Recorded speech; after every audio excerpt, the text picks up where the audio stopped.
Welcome to Virtual Sentiments. I'm your host, Kristen Collins, Senior Fellow at the F.A. Hayek Program for Advanced Study in Philosophy, Politics, and Economics at the Mercatus Center at George Mason University.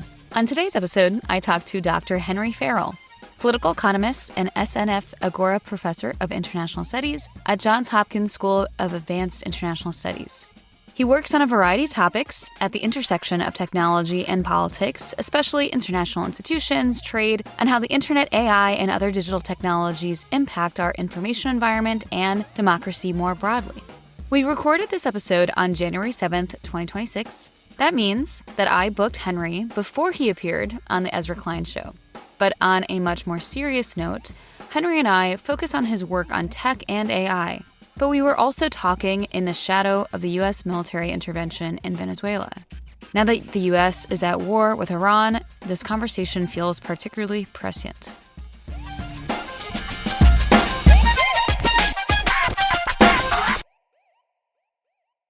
We talk about what it means to think of AI as a social technology.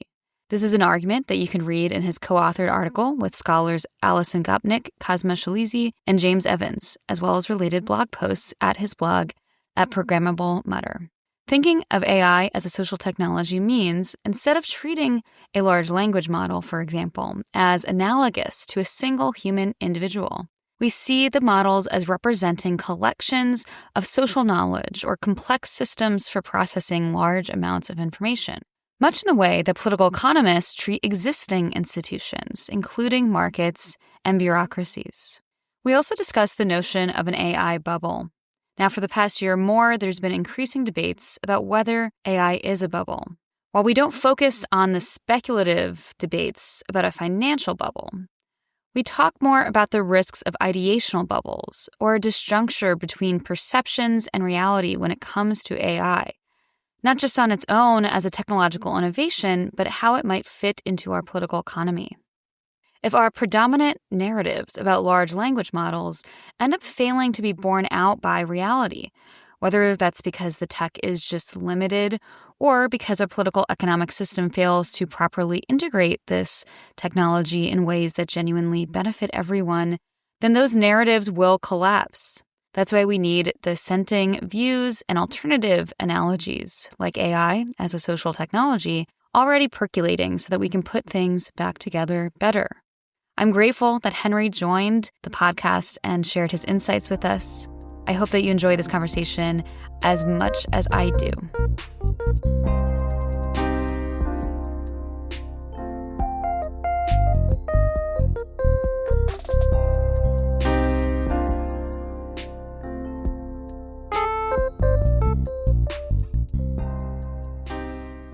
In today's episode of Virtual Sentiments, we're talking to Dr. Henry Farrell. He is the SNF Agora Institute professor at Johns Hopkins School of Advanced International Studies. He works on a variety of topics, including democracy, the politics of the internet, and international and comparative political economy. Henry has written 3 books: The Political Economy of Trust, Interests, Institutions, and Interfirm Cooperation, published by Cambridge University Press, and 2 books with Abraham Newman, Of Privacy and Power, The Transatlantic Fight Over Freedom and Security, published by Princeton, and Underground Empire, How America Weaponized the World Economy, published by Henry Holt. You might also know Henry from his public writing. Last year, he published articles with the New York Times and Wired, the latter co-authored with Abe Newman, and he writes a regular newsletter at Programmable Mutter. Thank you so much for joining us today, Henry. Well, thank you so much. I'm very, very happy to be here. Great. Yeah. So one of the reasons why I've wanted to talk to you for the podcast is, well, there are many reasons why I want to talk to you for the podcast, but among them is that your approach to studying digital technology has long served as a model for me as a scholar, and also what I view Virtual Sentiments as doing, which is an interdisciplinary synthesis of ideas from philosophy, democratic theory, history, literature, political science, and economics, in short, political economy. So I just want to frame our conversation in that way to flag, what is this conversation going to be like for people who are tuning in who have different interests for AI, but also democratic politics, international politics, and political economy? I thought that maybe you could give us some context for how you approach political economy and AI. How did you get from your original book, Working on Trust in Institutions, to your more recent work in democratic politics and AI? Okay, well, thank you very much. That is extremely kind of you to say all those things. And I wish that I could say that this was a really planned out process in which I had foreseen decades ago how things were going to develop and had worked my way towards them. But I think, as with most people, it really is just it's a process of seeing interesting things, trying to figure out how to tackle them with the tools that you have and built upon the conversations that you are having with other people. And the one thing that I would really stress is that if I say good things, it really is because I am in conversation with good people, smarter people than I am. And so I think, in a certain sense, when you read something by me, you should be reading beyond what I say to the broader conversations that I am trying to dip into and that I'm trying to represent, and to some extent, bringing people from different disciplines into conversation with each other. So when I think about these things, if I look at, for example, at the work on trust, which you mentioned as being right at the beginning of my career, that is the dissertation topic that I did. So I was very interested in the topic of political institutions back then, looking at a variety of ideas from rational choice about how institutions came into being, how they worked, how they evolved over time. I began to think about what kinds of ways you might try to push beyond rational choice and the standard game theoretic architectures to think about institutions.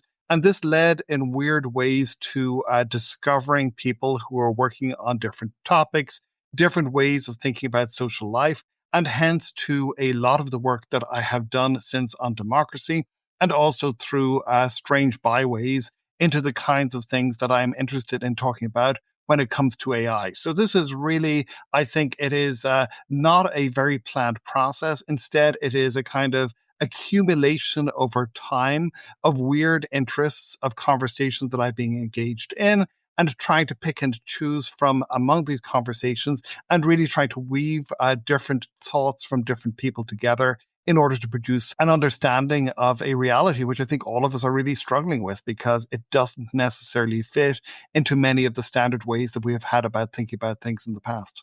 Yeah. And so a lot of people might be familiar with, I think, to contextualize this conversation a little bit, and there's a few different features of our current moment we could frame with. But right now, I guess I'm just anticipating, and I know the conversations I'm having a lot these days have been people trying to make sense of, on the one hand, in recent years, this AI boosterism and AI hype, and as people refer to it, AI 2027. And then now I think in the past few months, I think this was already out there, people saying that all that's overhyped. But now all this concern about a bubble. And then, how do we think of AI? Do we think of it as a normal technology? That's a concept of some of the people you're in conversation with talk about. So I thought maybe we could put on the table your proposal, which is, again, with your co-authors, and we'll link to those pieces in the show notes, of the idea of thinking of AI as a social technology. Now, not everyone might be familiar with even just the concept of social technology, but we can compare it to markets, to bureaucracies, I would say also democracy. And so I was wondering if you could kind of maybe start us off with some exploration of that claim and that argument and what traction that gives us to think of AI in that way. Absolutely. And I guess when I think about this, I think back to a conversation that I think I had a couple of years ago with Tyler Cowen, who I guess is somebody who will be familiar with all of these questions. And both of us, this was right at the beginning of the big cycle. Both of us were absolutely convinced that this is something really important that social scientists had to pay attention to. However, I should say we think about these technologies in rather different ways. I think Tyler has gone down a route which really does consider them as being, in certain respects, comparable to individual reasoners, that is where he thinks this is going. And this is very much part of this broader AGI idea, although the notion of what AGI actually is seems to have gotten broader and more diffuse as time has gone by. And so the argument that Alison and Cosma and James and I are putting on the table is that instead we should think about them as being a social technology. And here, really, and this is something that Cosma and I are writing something about at the moment, I think that the fundamental inspiration or intuition that we're drawing on here is really one from Herbert Simon. So Simon is perhaps the person who most bridges these strange worlds of how it is that AI worked with economics, with political science and public administration, with cognitive psychology. He could claim to have made groundbreaking progress in each of these fields. And indeed, he got a Nobel Prize in economics. I can't remember which year. And Simon really, I think, thinks about these as being, he thinks about markets and bureaucracy and perhaps to some degree democracy, although he doesn't talk about that as much, as being forms of complex information processing. And so here the idea is that if you are faced with a set of really complex challenges of one sort or another, we know that our individual human brains are not particularly powerful. They're squishy, they're small, they have limited processing capacity. They're not capable of doing all of the things that, say, for example, standard game theoretic models assume that they're capable of doing in seeing all of the information about the game tree and so on. Instead, we are much, much more limited creatures than that. And so Simon suggests that we have these various internal tools, our quasi-internal tools that we have, heuristics of one sort or another, which allow us to reduce down this complexity. But he also points to the ways in which we have these larger social information systems which allow us to grasp and to grapple with much bigger things than any individual will be capable of doing. And here he does build very explicitly on Hayek's ideas about the market as being a complex system of knowledge and information processing. He also works, and this is where a lot of his work is done on bureaucracy. He suggests that bureaucracies also work in somewhat similar way, and organizations, business organizations similarly. And he tries to characterize many of the ways in which these organizations work. And you can make similar arguments with respect to democracy as well. So if you think about AI, or more specifically large language models and their kin, from this perspective, they appear not necessarily to be individual agentic intelligence in the making, but instead they appear to be a new form of complex social information processing that we have. And here we can think about them as being a social technology, which is in many respects similar to markets and to bureaucracies and so on. But you can also think about them from a cultural perspective, because from a cultural perspective, really what they do, large language models do, is they take massive, massive, massive quantities of human-produced textual information. They pass this through a transformer, and they produce, after various other forms of post-processing, they produce a kind of highly simplified model of this huge body of human cultural information, which turns out to carry a lot of valuable knowledge, a lot of valuable information in it, and to be applicable in a variety of ways. So our argument, I think, very straightforwardly is this is not agentic. It contains within it lots and lots of information about the stereotypical roles which human agents play. So you can think about this in a certain sense, and this is an argument that I think Murray Shanahan has made very nicely. You can think about this as being a massive extended sort of role play game, so kind of like a choose your own adventure, sort of maintained in a complex state, which then human beings through questions, so we move to one or another part of that space. But by doing this, you can interrogate this huge body of frozen cultural information. You can sort of get it to combine in new and interesting ways, and you can interrogate it. So the argument I think we're making is that it is extremely valuable. This is something which is quite extraordinary, quite new, but it is not going to produce the kind of AGI revolution that science fiction writers like Werner Vinge and others believed, where we would have agentic intelligences developing and slipping free. Instead, this is something which is bluntly a lot weirder than that. So I think that our fundamental argument is that all of these science fictional or H.P. Lovecraftian notions of shoggoths, of vast sort of intelligences getting away from us, that they're not nearly weird enough to actually encapsulate usefully the strange new world that is unfolding around us. Great. Yeah, no, and I love that because I think as you clarify it, it's not really so much as like a compromise between the sort of super inflationary or more deflationary approaches. But it is also, I think, a corrective, and I think one that's much needed to those who are preoccupied with the singularity question or the more speculative. I guess what I think we used to at least call AGI, but now AGI seems to be diluted in terms of its meaning. It has a lot more meanings than just that. So that's really helpful. And I would also say that Cosma has this fantastic article that he wrote over a decade ago. Well, when I say article, blog post, but same thing as far as I'm concerned for many purposes, which is called more or less, I can't remember the exact title, but if you search on Cosma Schlesi and the singularity in our past light cone, more or less his argument is that all of these arguments about the singularity that we've seen over the last 20 or 30 years, really since Vinge and Kurzweil and so on, that really they failed to take account of the fact that the actual singularity occurred or began to occur sometime in the late 18th, early 19th century, that the true singularity that we are in the midst of is the Industrial Revolution, with the creation of these vast, you can call them intelligences, these vast systems of information processing, which are inhuman in many ways, which are really challenging to many of our standard notions of individual justice, of individual, things being distributed the right way. And that we have been living, in a certain sense, amidst the shoggoths for the last couple of centuries. We call them the market system. We call them bureaucracy. We even call them democracy, which, if you're on the wrong side of democracy, it can be a very unpleasant thing to be. And part of the challenge of the social sciences has been to effectively try to engage with these monstrosities, these vast systems, and really understand how they work. And so if you want H.P. Lovecraft, you got to go back to the source. You've got to go back to the Lovecraftian, Kafkaesque system that we have been living in for the last couple of centuries. Large language models are a new variant, a new version, a new monstrosity added to the ones we've been amidst for a while.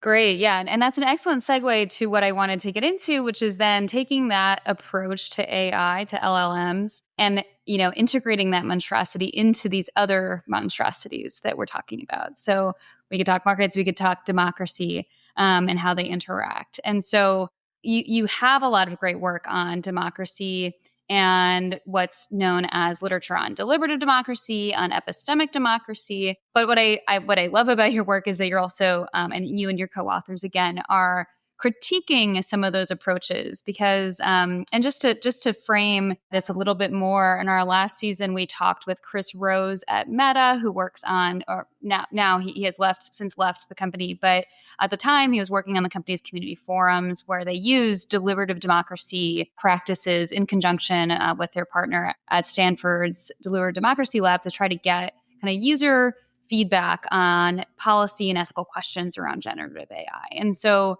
both companies might be internally using deliberative frameworks to try to shape policy. And then also democratic theorists have proposed, we can use AI to enable better democratic deliberation, to make democracies more deliberative. And so I was wondering if you could maybe show an alternative pathway for thinking about how AI interfaces with democracy and the dangers, I would say, of if we think of democracy as maybe a technical aggregation of preferences, which might fit what we think LLMs do, whether that actually will get us to see what democracy is doing for us and also both protect and strengthen democracy. So I think there's a very interesting convergence that has happened between these deliberative notions of democracy and AI. And I have my theories about this. And my pet theory, which might or might be correct, is that one of the reasons that this is so appealing to people who are in the AI space is because deliberative democracy, it's something which you can understand reasonably well within the context of standard ways that computer engineers think about the world. So that is that if you are, for example, if you're trying to build a model of some sort or another, what you're really trying to do is you're trying to take this underlying complex problem. And then you're trying to build some kind of a simplified representation of this, which doesn't get all of the complexity, but is more tractable and which is usable for government work, and which you can effectively then turn to do all sorts of good things in the world. So if you think, for example, about the embeddings that many of the more powerful aspects of AI actually involve, you're really an embedding. It is sort of more or less just that. It is a usable representation of something which is pretty complex and pretty messy. And from that point of view, deliberative democracy actually appears like it's something which scans pretty well, because the standard accounts of deliberative democracy that we have at the moment very often begin from this notion of sortition. And the idea behind sortition is that you have this sort of large body of people, so millions or tens of millions or perhaps hundreds of millions of people. You cannot possibly get them engaged in a conversation with each other. So you choose them randomly, or you choose them through some form of stratified sampling in such a way that they become a kind of, you have a much smaller group of people who in a certain sense are a simplified version or a representation of the public at large. And then the argument that flows from this is that what these people do when they talk together, actually, sort of in some sense, it can be said to represent what it might be if you were able somehow to get the hundreds of millions of people in the public to talk together, that they might sort of arrive at something which was similar to this. And let me stress that there is a lot of benefit to this way of thinking about the world. There are a lot of good things that these publics have done. I think one thing that they do is that they can suggest that there may be a different form of public consensus available than there was in the past. So I'm Irish originally.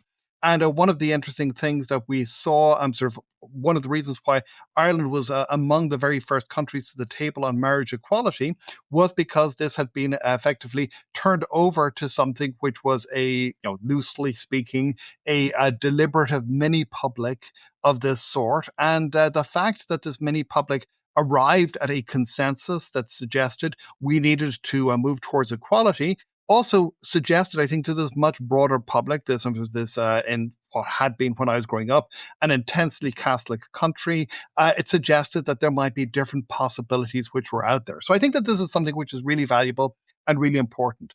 Equally, I think that there are some limitations to this, and some quite important limitations. One is that it really is, I think, crudely speaking, this is perhaps a bit mean-spirited. It's kind of like people saying, well, wouldn't democracy be awesome if only we managed to get rid of all of the politics from it? And so that is it's a sweet sentiment, but if you're trying to get rid of the politics, they always turn up in some other way. And Ada Palmer, who is a fantastic historian and science fiction writer, she has a talk, which I keep on hoping she's going to write up at some point, about how one of the reasons we like deliberative democracy so much is because it appears it's kind of like this shiny new fridge. It's something where we have not seen how we have a messy old fridge, which is this clunky democracy we've had for centuries, which is working really badly. We're amazed at the possibilities of this shiny new fridge, this shiny new way of doing things. But as soon as we get the fridge, all of the sort of lousy things are going to start festering in the back, just as they did in the old one. It's going to start malfunctioning in all of its own particular ways. And Ada, who's done a lot of work on the use of deliberation in Renaissance Italian city-states, points out the ways in which you basically get people trying to manipulate this. So politics always slips in through the back door again. And secondly, a lot of these deliberative approaches that these companies were adopting, and there really was a really interesting way in which OpenAI and Facebook, that OpenAI explicitly says democracy is deliberative. So when it's trying to get put together proposals, it wants to limit democratic input. This is also done on a purely consultative or advisory basis. So if you want to be truly cynical about it, you can say that this is in a certain sense democracy washing, that they are trying to get some kind of democratic input into sort of to provide a kind of legitimacy for stuff that they want to happen anyway.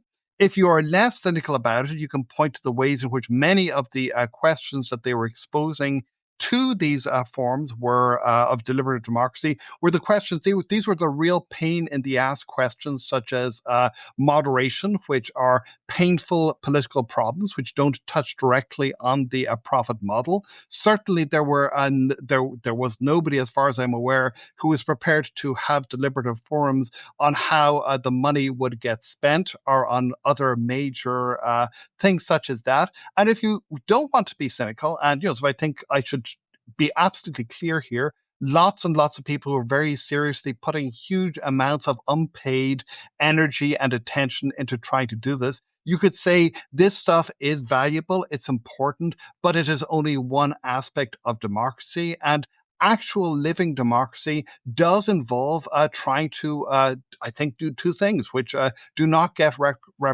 reflected very well in deliberation. First of all, trying to create systems in which clashing interests can come to some kind of a grudging, I hesitate to say the word consensus, but at least a deal which everybody is prepared to live with, given that they do have genuine clashes of interest that can't be waved away.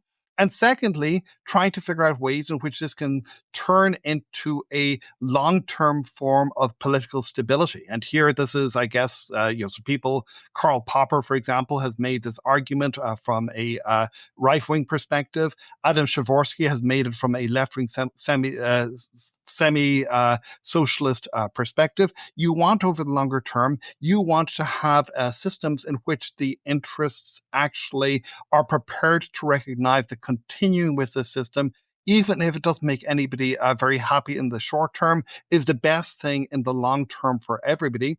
And it's not at all clear that deliberative democracy can do this. We have not seen this working at scale at the level that suggests that it could become stable in these kinds of ways. And my suspicion is that by trying to drive interests out, by trying to suggest, sort of that we can have some kind of kumbaya, you in fact, sort of perhaps make it more likely, if you really extend this to a broader level, you make it more likely that these interests are going to behave in ways which are going to be destructive of the system over the short to medium term, either tacitly through subversion or actively through trying to figure out other ways to do things which debase democracy or destroy it. Great. Excellent. I mean, there's so much we could dive into. As an aside, because I was, you saw me vigorously nodding throughout that.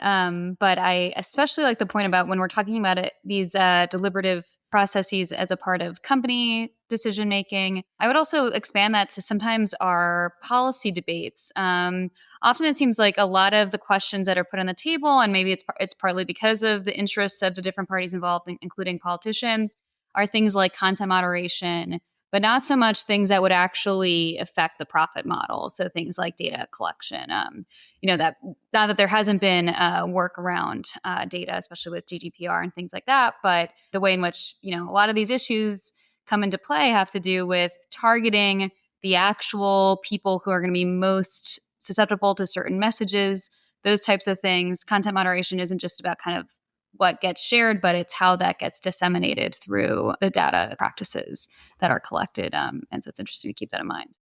Yeah, no, I think that this is an important lesson, is that, fundamentally politics, a lot of it is about who gets what. And who gets what is invariably going to be a somewhat divisive question. It's a question, however, that we can't duck. And so I do think there is this tendency to get very starry-eyed and to forget that politics, in the end of the day, is mostly around the questions of who gets what and of resolving difficult disagreements. And that is, we are a political animal. This is the Aristotelian version of the world, and political animals. We do tend to disagree and to fight over a lot of things, and so I think that it is really difficult to produce deliberative or even quasi-deliberative outcomes from a system in which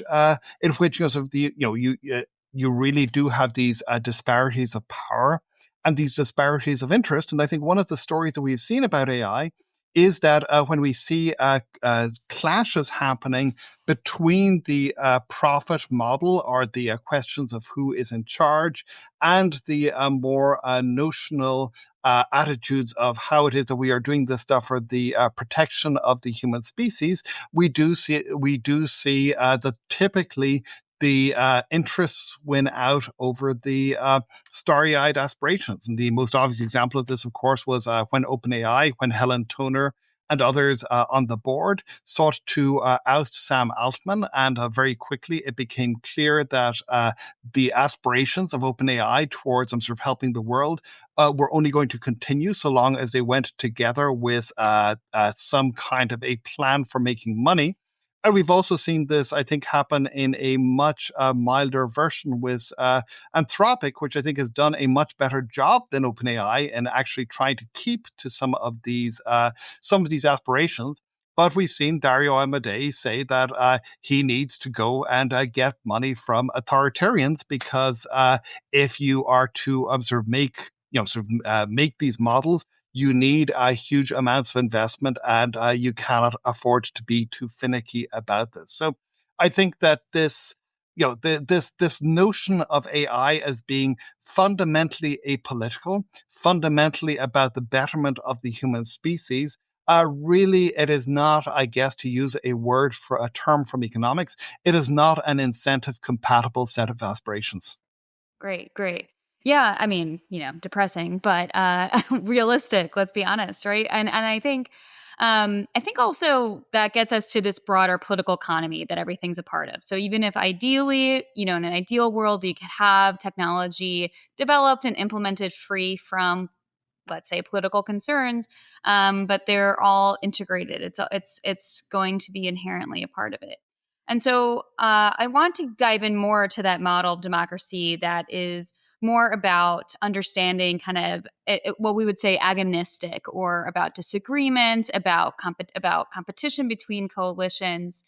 We actually will have an episode this season. We already recorded with Sam Bagg on his book, Dispersion of Power. I know you're familiar a bit with his work. And so I was wondering if we could maybe dive in a little bit more into some of the work you've done, also talking about democracy and fighting authoritarian kind of power grabs through civil society.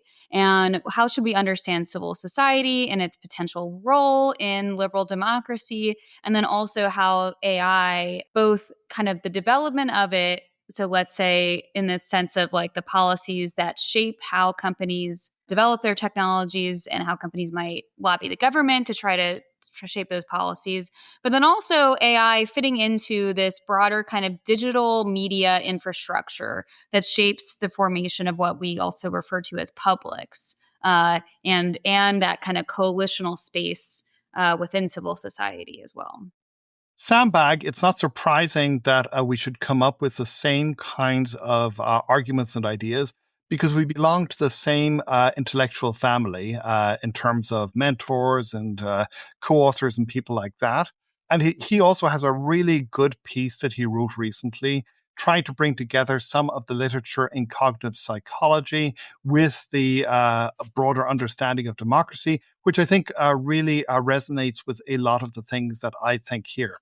Equally, I would also point to other people as well who I think are thinking in the same way, and in particular to the work of Harry Hahn. So Harry is a colleague of mine at SNF Agora. She is the director of the institute that I belong to in Hopkins, and she's done a lot of really good work trying to figure out how it is that people actually mobilize as democratic publics. And she suggests, I think correctly, that a lot of this is really about the recognition of common interests in a somewhat agonistic way. That is, you are trying to figure out there are things about your life that you do not like. You recognize that there are other people who are in the same situation as you. And under the right circumstances, you can begin to organize together in order to fight your corner in a world in which others are obviously going to try and fight theirs. And this, I think, is one of the fundamental realities of human society, which is that this is how things happen. This is how things work. And a lot of trying to create a effective society or society that is sustainable is about trying to figure out ways in which you can make sure that these disputes, and so that they get mediated through processes that mean that they do not rip politics apart, that it do not lead to a breakdown. And ideally, that this actually can produce, if it's done right, albeit messily, it can actually produce new forms of knowledge as people strive for their individual interests, and as they are forced to justify themselves and justify their somewhat selfish views of the world. They may actually produce new knowledge. And this is something that I think is really very important as a basis for some of the understandings, say, for example, of people like Hugo Mercier and Dan Sperber. They have this wonderful set of arguments about the circumstances under which all of us, with our selfish, pig-headed views of the world, can actually arrive on consensus better as to what we ought to do. Because, in a certain sense, the fact that I am arguing in a pig-headed way for what I want, I'm incapable of seeing the flaws in my own cognitive processes, because that's the way we reason. We reason in self-interested ways. I am arguing with you, and you have your own pig-headed ideas, but you are extremely good at pointing out the flaws in my understanding, and correspondingly, I may be able to provide useful correctives to you. And this is somewhat combative, not necessarily always a particularly pleasant process. This is politics as, in a certain sense, adversarial collaboration on a large scale. But adversarial collaboration actually can produce some important benefits. So I do think that this is a vision of civil society as something which is squabbling, something which is difficult, something which is always messy, and I think also something which is a fundamental source of social and intellectual energy. And so you can think about this in one way as being an answer, or a possible answer, to one of the fundamental problems of classical liberalism. So if you look at people like Hume, if you look at people like Ernest Gellner, who I think is one of Hume's most interesting and most astute modern students, you see the sense of civil society as involving the set of messy politics and processes, but nonetheless being capable of producing a kind of dynamism. There are left-wing versions of this, which I think are the kinds of ideas that Sam and Jack Knight, who was his dissertation advisor, Melissa Schwartzberg, or one of his mentors, Melissa Schwartzberg, who was his dissertation advisor, have about how to push things forward. You also have, I think, more conservative or classical liberal leaning versions of this, people like Barry Weingast and the late Doug North. Their arguments for these open social orders are really about how do you create orders in which this kind of dynamism becomes part and parcel of life. And one of the big problems I think we've seen over the last few years in Silicon Valley has been the abandonment by a lot of people who would have been, I think, classical liberal coded back in the day, of these kinds of ideas, in favor of a much more aggressive set of ideas about, oh my God, if we're able to seize control of the apparatus, what are the awesome things that we can do with that? And this is what leads to Doge. This is what leads to some of the ways in which I think some of the more extreme versions of AI or other related ideas have been developed. And I think it is a terrible path, and a path that we ought to try to push back against. And I guess this finally leads into the arguments about civil society, which in the current moment. And this is a set of ideas which I got via Russell Hardin, another great political theorist, who is in turn building on Hume, who more or less argues that we need to have a coherent civil society to counterbalance the power of the state, and to counterbalance the power of tyranny. And so one of the big problems I think we have at the moment is in trying to figure out ways to bring together civil society in the United States in ways that can provide a kind of a bulwark against some of the crazy things that we have seen happening over the last year or so as the Trump administration has really gotten going. Yeah, one of the things that stood out to me, and to just build on and complement what you've stated about civil society, and that idea of the fact that it can also be, I don't know that I want to say, I feel like this word is coming to me because of your work, but almost weaponized by more people who are trying to control it, who are trying to use it to serve more authoritarian rather than democratic politics and dominate, is also the aspect of both Sam's work and the North Wallace and Weingast arguments about limited versus open access order in terms of both democracy and that type of more decentralized state political institutional structure and markets actually overall reflecting a society in which you enable, and this is the North Wallace and Weingast argument, enabling people or opening up the ability to form organizations such that you're able to have that expression and competition of interests and that avoidance, and more from Sam's point of one party dominating entirely. What I've been thinking a lot about recently in that literature is the recent debates around surveillance capitalism and techno-feudalism more recently, in terms of people who worry that right now, and I think rightly so, our politics is to some degree very much captured by powerful companies or interests who are able to kind of use that private power to shape policymaking. And I think to the degree that Trump's administration through Dodge has hollowed out bureaucracy and has also expanded executive discretion in his office and pursuing a more personalistic and patrimonial approach to governance, it seems like we are shifting, or at least there is a threat of shifting further away from that open access. What would you say to those types of concerns?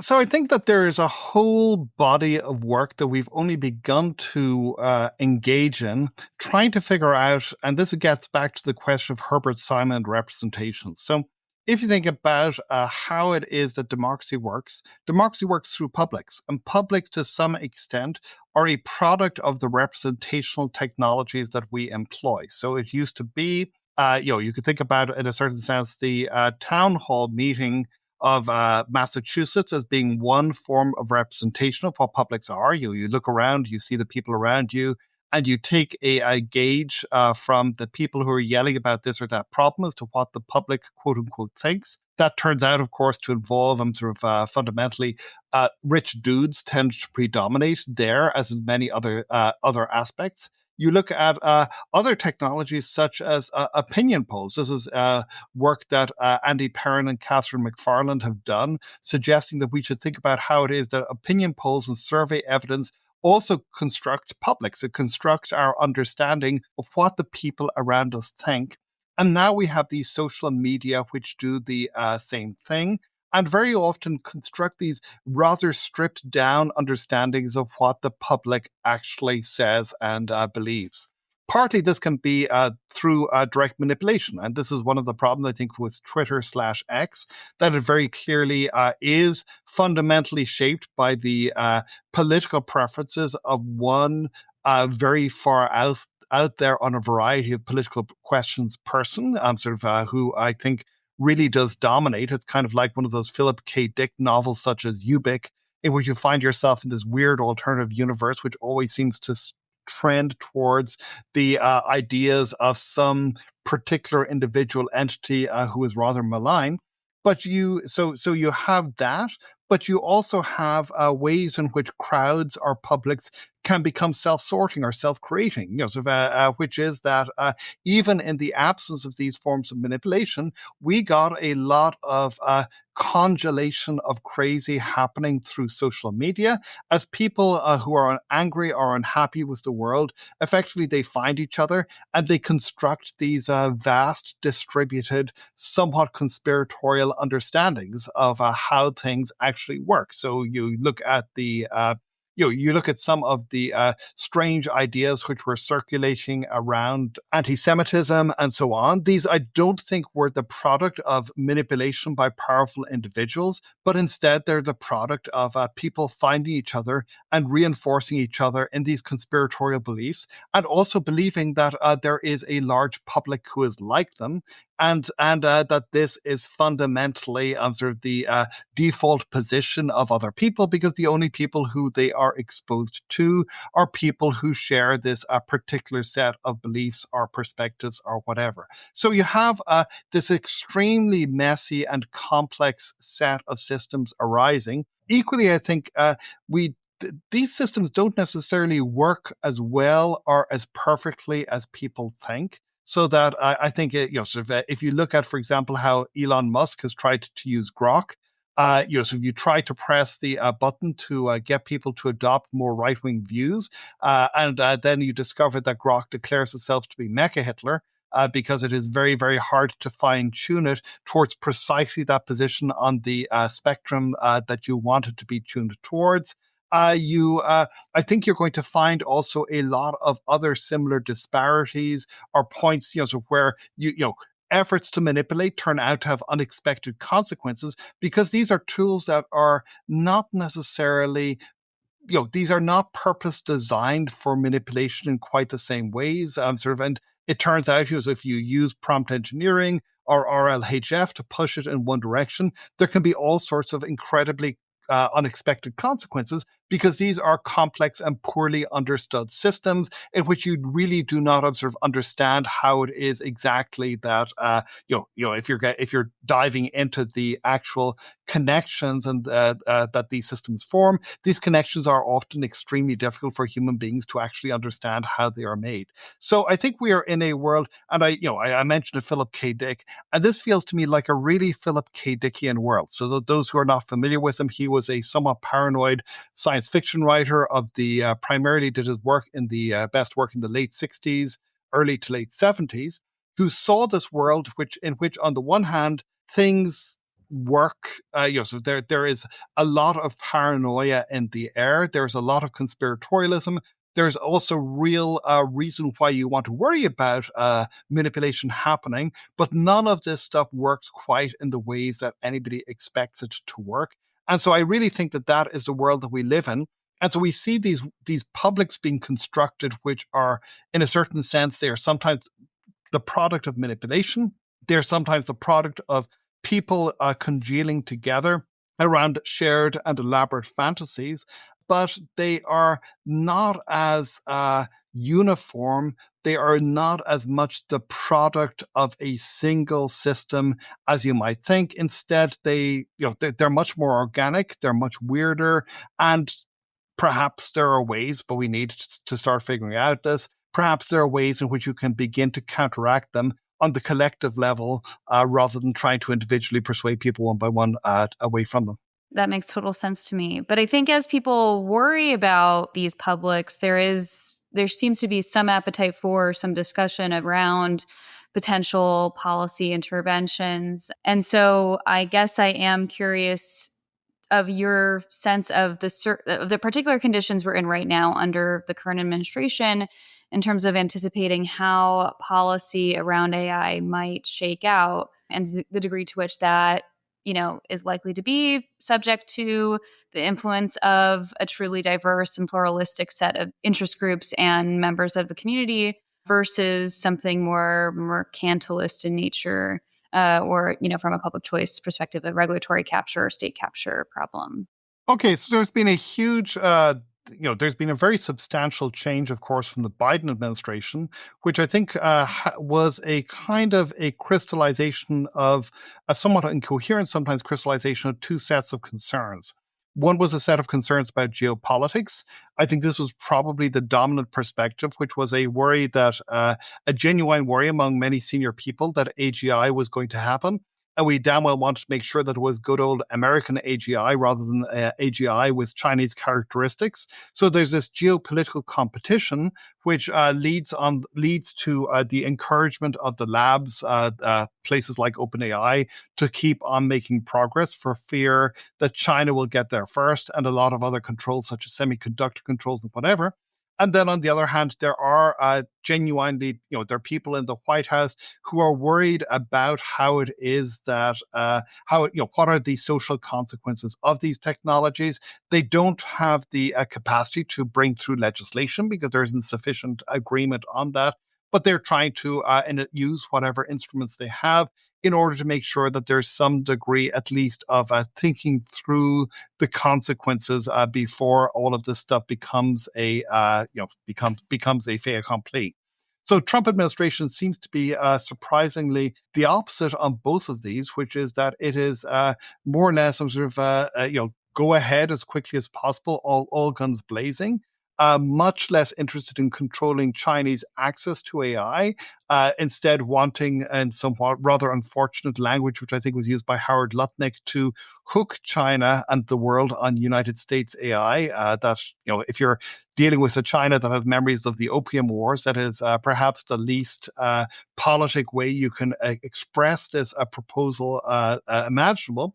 And then, on the other hand, being extremely willing to go together with the Mark Andreessen and other people's perspective, which is that having any regulatory limits whatsoever is going to result in effectively the equivalent, as Andreessen describes it, of murder, because you are preventing all of these awesome things that are going to happen once AI really gets established and once humanity begins to spread out across the universe with trillions and trillions of different of descendants. So you have this, so it's a very different approach. But to get back to your question, so I think that it's really hard to see what's going to happen, because I think that this is very definitely the way that the Trump administration is pushing things, and you saw that with the recent Trump executive order, which is looking to try and restrain states from getting involved in this stuff. But you also have a lot of conservatives who are extremely worried about what the consequences of AI are going to be. And are looking to perhaps make some strange bedfellow coalitions with people on the left who have similar concerns. So I think we are. I guess I think we're in a world where we're running a kind of a William Gibson has this fantastic phrase in Neuromancer about how the one of the future cities he's talking about is like a crazed experiment in social Darwinism conducted by a bored researcher with his finger perpetually on the fast forward button. So you have this experiment happening in real time with technology. There's very, very little in the way of actual regulatory barriers to the labs or other people doing what they want to do. On the other hand, we're seeing a concatenation of social forces assembling themselves in response to this, which really could have some which really could lead, I think, to some quite unpredictable outcomes in terms of regulation, in terms of pushback. And I don't have a good sense of where this is going to go. I think that this is if I were to predict, I think that we are going to see some kind of a collapse of the AI bubble happening sometime in the next 6 to 12 months. I think that this is going to go together with a lot of remaking of the conservative coalition around these questions.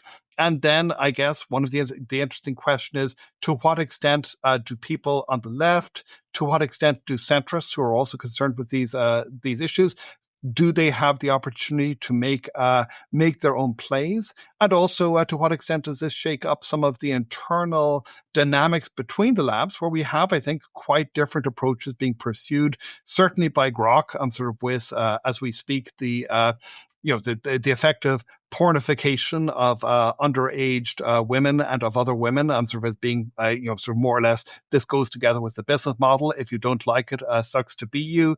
We have OpenAI, sort of, which is quite aligned with the Trump administration, I think, for largely self-centered commercial purposes, and Anthropic trying to keep to one side to some degree, trying to pursue a different business model, but also, I think, nonetheless getting pulled into some of this stuff because you have to. It's a very. I would be very hesitant to make any predictions as to which ways this actually plays out. I think that's exactly right. And I've thought recently a lot about, the number one rule that I have is to be skeptical of anyone who gives very clear predictions about the near future, let alone the far future. So I think it's good that I like the humility, but I think a lot of it also, I think you are suggesting some key insights that I think would prove really helpful for people who are worried about this, which is to say, thinking about things like a potential. I mean, it already is the case that people are trying to correct for hype and AI and anticipate the utter uncertainty of the environment right now in terms of both policy and also just public discourse.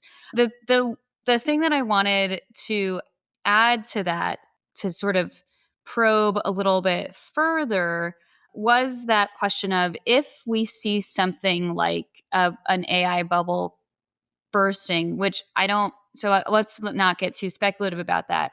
I guess I want to just connect what's going on in AI and discourse around AI with the kind of broader political economy that we're living in right now. So if Trump's policies, tariffs, other policies, other kind of military actions like what recently happened this weekend in Venezuela impact the American economy, to what degree do you think there's a risk here also of that sort of epistemic space that we're living in, and the degree to which people blame AI versus tariffs versus immigration, the kind of way in which fluctuations in our economic conditions can be kind of framed by different actors as being pinned on different groups? Is that something you worry about at all, about the kind of uncertainty of this era? Yes, I do. And this gets back to the not wanting to make specific predictions. But here's, I guess, what I would say. There's a really useful concept that the late economist John Kenneth Galbraith had, which is the bezel. And more or less, this is it's a play on the term for embezzlement. And more or less, the bezel suggests that you get to situations where markets are, they're in some kind of a bubble. The froth begins, and sort of people do lots of self-interested things.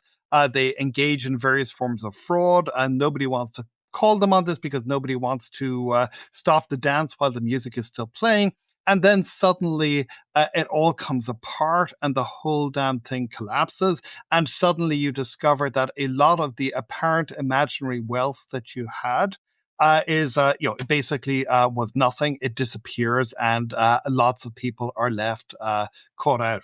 So I think we're in a version of the bezel, but a much bigger version of the bezel than purely with respect to financial markets. So you can think about a lot of the Trump administration's policy as being a kind of ideational bezel, this grand, magniloquent fantasy of the United States as this incredibly powerful actor which can go around the world and kick the shit out of everybody, and nothing is going to happen because everybody's terrified of that. You can think about the AI bubble as being part of the bezel, so not simply in terms of finance, but also in terms of the ideational aspect of it. Really. And Andreessen, I think, uses this phrase. He talks about AI as being the philosopher's stone. So basically, it's a magical technology.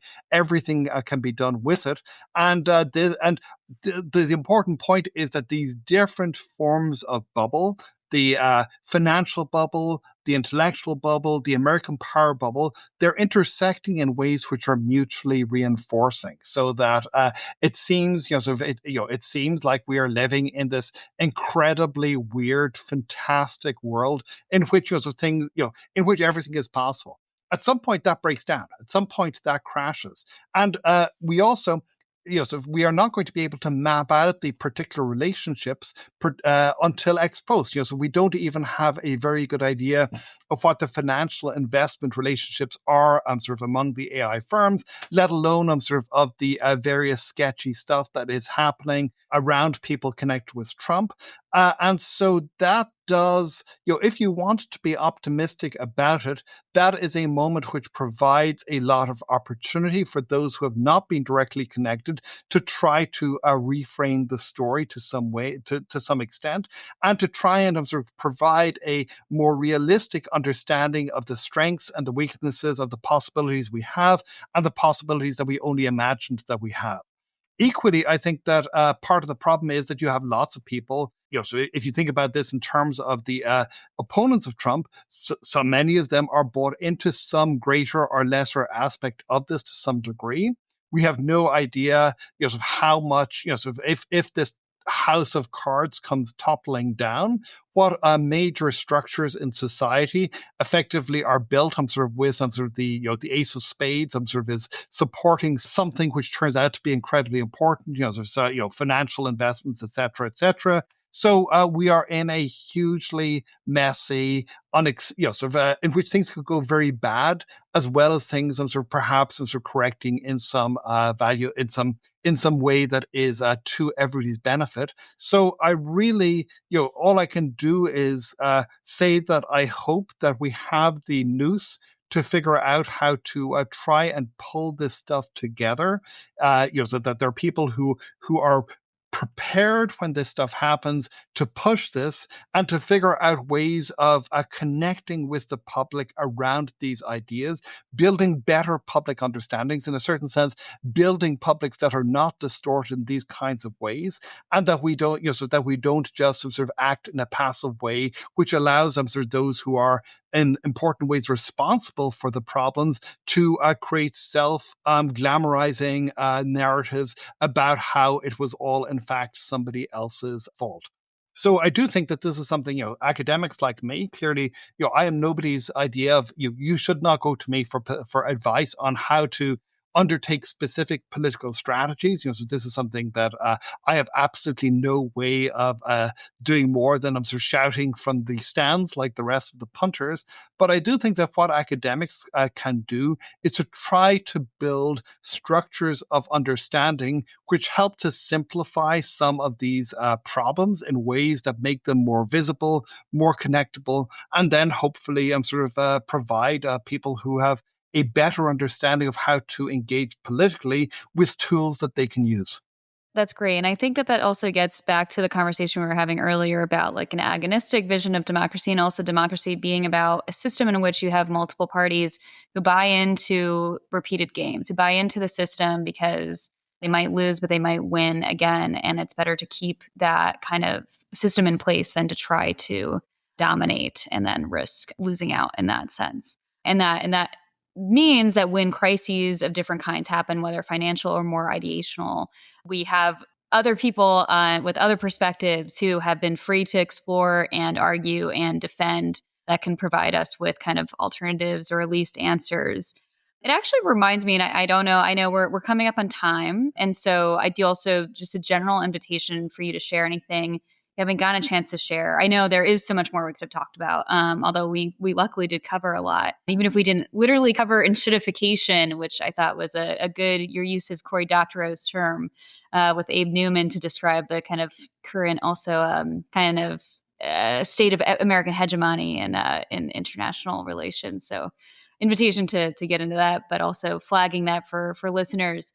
But the thing I wanted to just put on the table before is trying to get more hope. Like I'm always trying to, I can lean kind of pessimistic, but I try to push myself to think of, how do we defend democracy? How do we strengthen democracy? How do we build a coalition of people, classical liberals, conservatives, people on the left who are committed to democracy?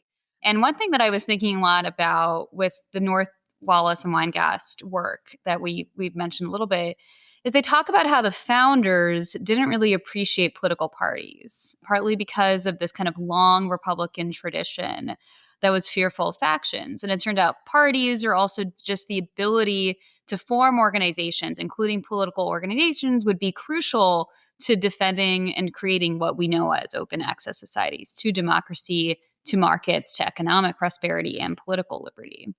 And so I guess I wanted to invite reflection on that of like, how much can we even understand democracy or the traits of democracy or the features of our society that we need to defend or expand or kind of grow out further in this moment? And how much of it has to be to some degree an ex post facto thing or something we only learn in time?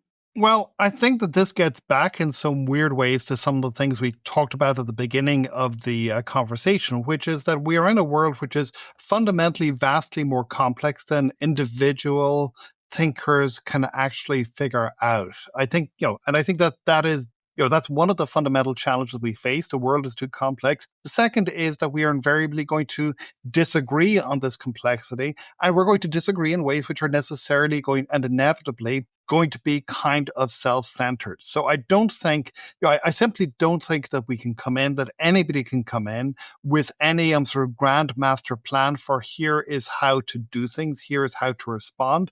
And like you, I'm extremely distrustful of people who say that, who have that kind of approach. At least I'm not a prophet. I don't think that, I think you cannot, you can do your best with the limited knowledge that you have, but you absolutely have to respect, in the terms of my friend Dan Davies, you have to respect the problem. And the problem is one of vast complexity and incredible plurality of perspectives and disagreement and dissension, which is often pretty nasty, often pretty sordid, often pretty self-interested. And that is the human condition that we have to deal with.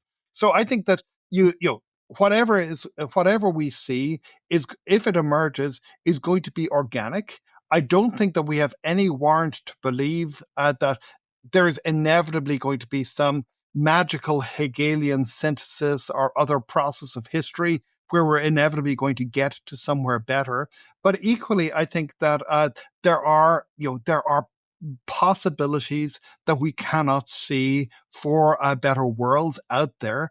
And so in a certain sense, Joseph, I think our challenge is to try to build towards those. I think as this conversation has discussed, I really think that there is a lot of, or at least implied, it hasn't discussed directly, I think that there's a lot of scope for people on the left and classical liberals to start talking together. They've got very different understandings of some aspects of the problems. They're going to shout at each other, but nonetheless, there is something valuable and something incredibly important about the plurality that both of these traditions really respond to. And again, if you look at David Hume, he was really responding to a past period of religious and political unrest and violent disagreement, the English Civil War, where you saw people effectively fighting battles where thousands of people died over where a fucking altar ought to be located in the church. So this is not the first time that we have been in this place.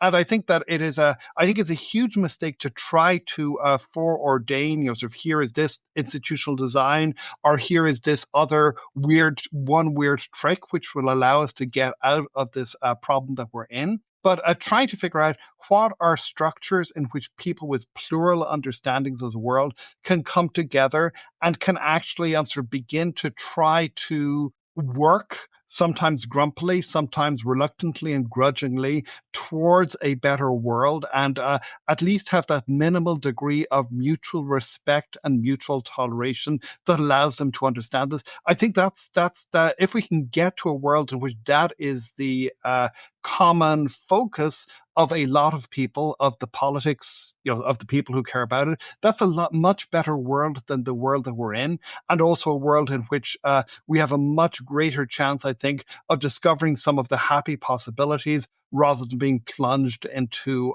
the dismay, the despair, all of these other bad things that are hitting us right now.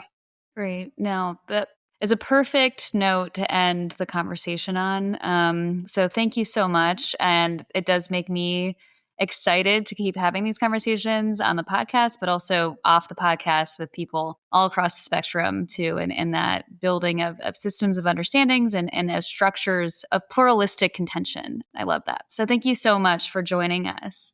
Is there anything else you wanted to share before we go? Just thank you very much. This has been a great conversation. And I really do think that these are the conversations that need to be happening. Great. Well, I agree. Thank you so much, Henry. Thank you.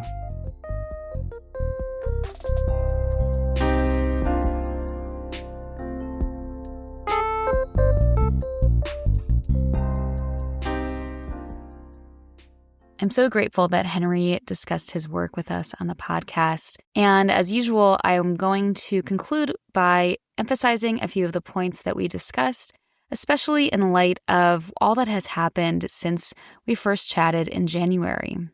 So first, Henry and I talked about AI as a social technology. Thinking about AI as a plural collection of knowledge gets us away from what I believe are the pernicious anthropomorphizing tendencies that occlude what these tools are capable of and how scientists and companies build them in the first place. While I assume that those who create and sell AI products think that this language of treating the models like a human being is helpful, it's easy to slip into that rhetoric, it's kind of natural to us, it makes the tech sound impressive. And those who want the massive financial expenditures and investments that are required to actually make these things work might make it seem like the LLMs are actually getting us closer to this highly speculative notion of superintelligent AI. But AI skeptics, particularly people who have not found LLMs helpful for what they want to work on or what they like to spend their time doing, then they hear these narratives as both false advertising and even insults to their own intelligence.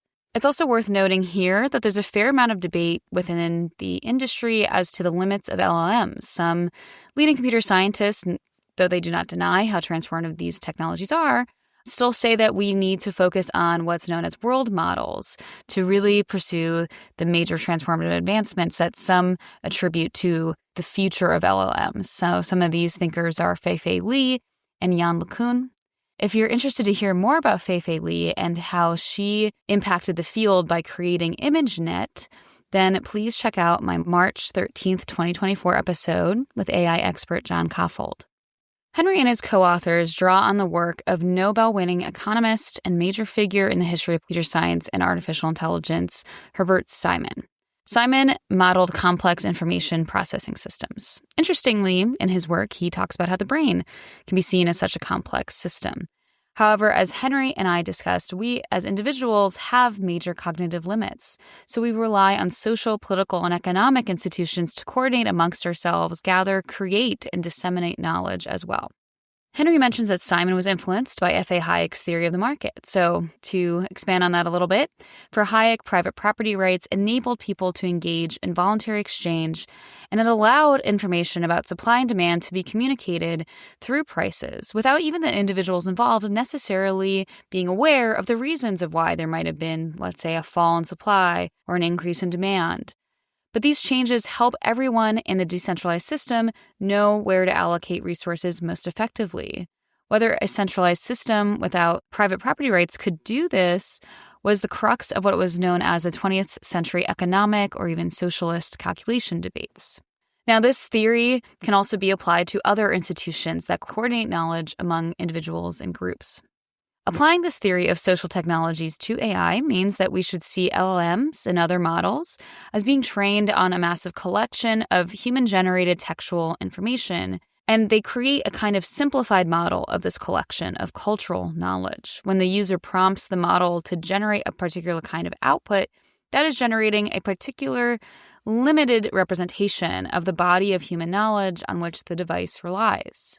As Henry and his co-authors argued, this isn't meant to diffuse excitement around AI or to create a new source of hype, but just adjust the frameworks we use to make sense of these tools so we can better grapple with both their weaknesses and their potentialities.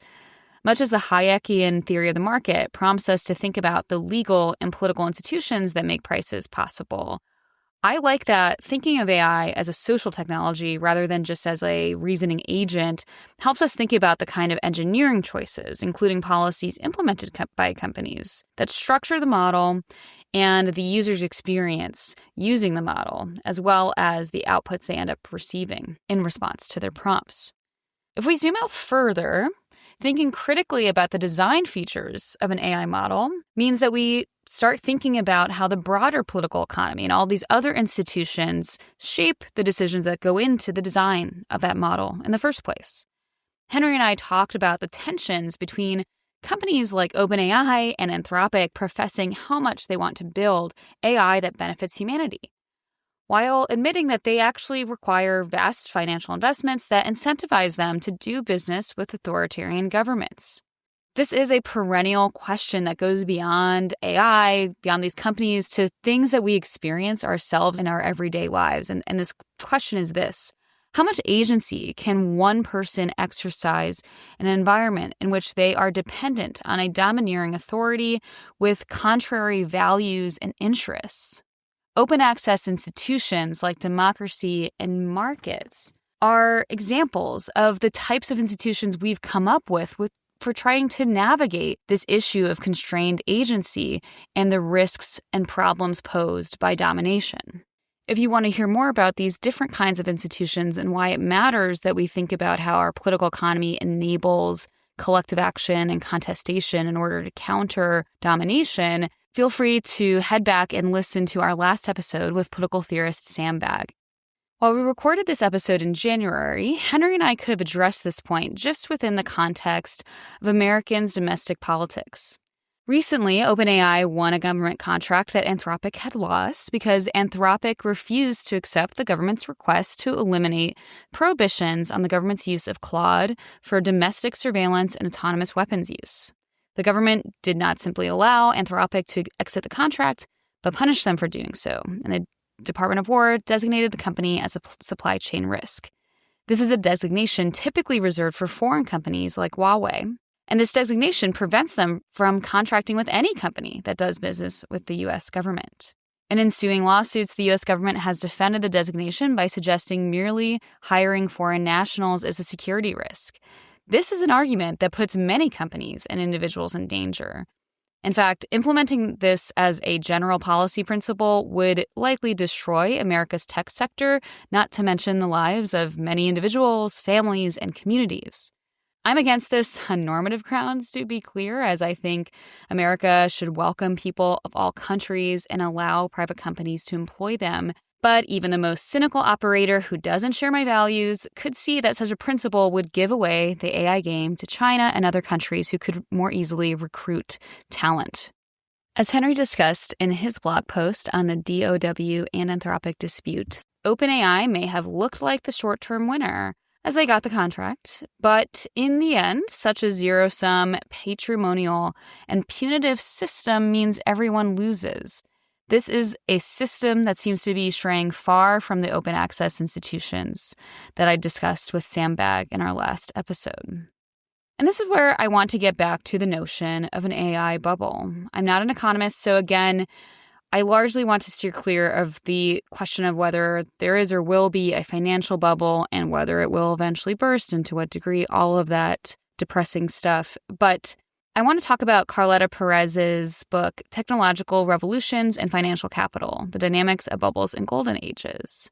Because there, using the history of political economy, Perez argues that major technological transformations since the Industrial Revolution have tended to follow patterns where truly phenomenal, incredible innovations nevertheless lead to inflated valuations and financial speculations or bubbles. Societies face incredible challenges figuring out how to finance and integrate these innovations into the political economy in a peaceful and productive way that really benefits everyone. Of course, historical work has the benefit of hindsight, and it's difficult to know for sure while we're living through history which technological innovation or set of innovations will be the pivotal ones and what to do about them. So to be clear, when I think about the question of an AI bubble today, I'm not really thinking about it because I deny the potential of the technology. Rather, I worry that regardless of the promise of any technology, we are in a moment where our political institutions are so fragile and our economy is so precarious.